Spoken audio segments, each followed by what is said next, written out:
बिस्मिल्लाहिर्रहमानिर्रहीम। अस्सलाम वालेकुम। मुझे कहते हैं वकार खानज़ादा और आप देख रहे हैं Waqar Khanzada official YouTube channel. आज हम डिस्कस करेंगे procedure to serve a summon in land revenue act. Land revenue act में किस तरह से एक समन लैंड ऑनर तक पहुंचाया जाता है। समन से मुराद एक ऐसा आर्डर है जो जारी किया जाता है bye the revenue officer of that area, और ये आर्डर जारी किया जाता है लैंड ऑनर को। अगर लैंड ऑनर कोई वायलेशन करता है या उसका कोई डिस्प्यूट चल रहा है तो उस लैंड ऑनर को बुलाया जाता है bye the revenue officer. According to the definition of summon, summon is a document which contains the order of the revenue officer for landowner to appear before revenue officer. Revenue officer अपने सामने पेश होने के लिए जो order करता है उस ऑर्डर को समन कहा जाता है। Then forms of summon. First one is notice, second one is order, and last one is proclamation. These are the three forms of summon. Now validity of summon. कौन कौन से ऐसे नुकात हैं कि जो कि एक समन में लाजमी होने चाहिए for its validity। अगर ये तमाम नुकात या इनमें से कोई एक नुक्ता समन में मौजूद नहीं है तो फिर उस समन को वैलिड नहीं कहा जा सकता। First one is revenue officer. Summon should be issued by the revenue officer only. If it has been issued other than the revenue officer or the revenue officer which is irrelevant to that area, then it will be void and it has no validity. Second one is signed. Summon should be signed by that relevant revenue officer. अगर revenue officer की तरफ से sign किया गया है लेकिन वो revenue officer उस एरिया का कि जहां पे लैंड ऑनर की जमीन थी उस एरिया का वो रेवेन्यू ऑफिसर नहीं है तो फिर उस समन की कोई हैसियत नहीं रहेगी। Then written. Summon must be in form of written. Written form में होना चाहिए। अगर ओरल है तो ओरल एक्सेप्ट नहीं होगा by court of. Duplicate. Duplicate से मुराद ओरिजिनल कॉपी। ओरिजिनल कॉपी उस रेवेन्यू ऑफिसर के पास मौजूद होनी चाहिए ताकि जब लैंड ऑनर पेश हो तो फिर उसके पास वो कॉपी होनी चाहिए जिसके ऊपर डिटेल्स लिखी हुई हैं। Then purpose. समन में बेसिक पर्पस लिखा होना चाहिए। पर्पस क्या हो सकता है? पर्पस ये हो सकता है कि लैंड ऑनर ने जिस लॉ को वायलेट किया है या जो भी उसने इशू क्रिएट किया हुआ है वो इशू उस समन में लिखा होना चाहिए, क्लियरली लिखा होना चाहिए। Then sealed. अगर समन सील्ड नहीं है तो फिर उसकी कोई वैलिडिटी नहीं है क्योंकि सील्ड समन ही पहुंचाना पोस्टमैन की जिम्मेदारी है।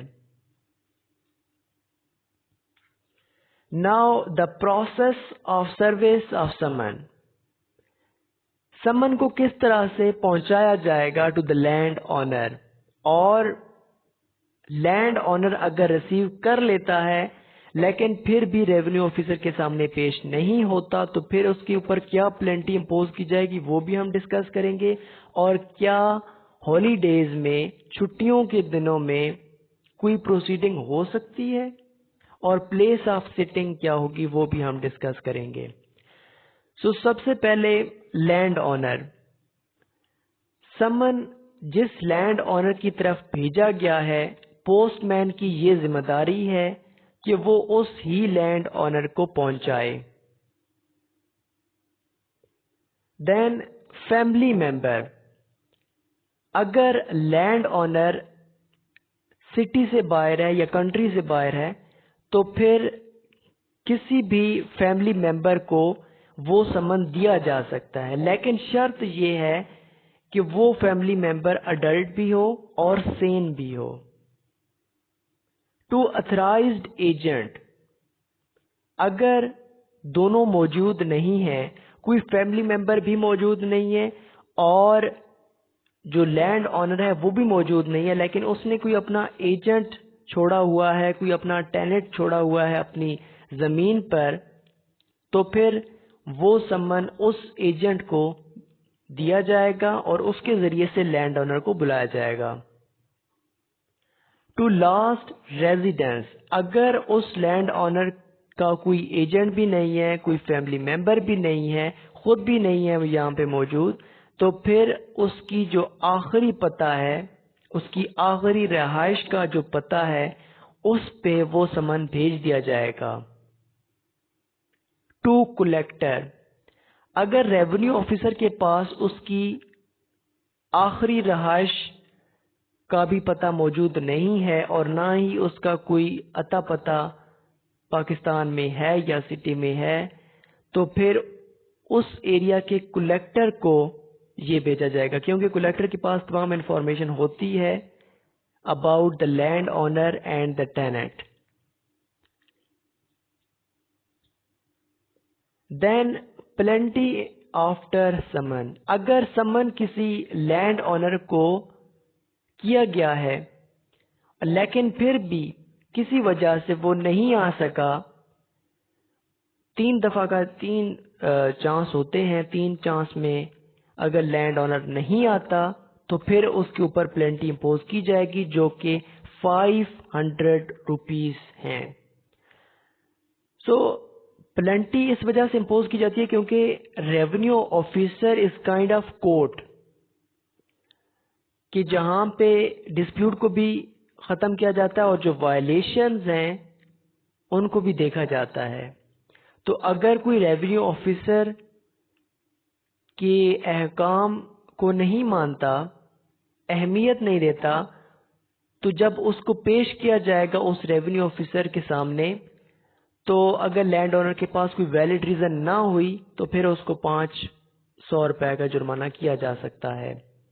Then proceeding held in holiday, अगर समन के ऊपर कोई ऐसी डेट लिखी हुई है जब संडे है उस दिन, या फिर कोई और छुट्टियां हैं पूरे मुल्क में, लेकिन समन की डेट जो है वो छुट्टियों में ही आ गई है, तो फिर भी उस दिन प्रोसीडिंग हो सकती है। It is up to the revenue officer कि अगर रेवेन्यू ऑफिसर चाहे तो उस दिन प्रोसीडिंग स्टार्ट कर सकता है। Then place of sitting, under the Land Revenue Act 1967, a revenue officer can exercise his power at any place within the limits of his jurisdiction.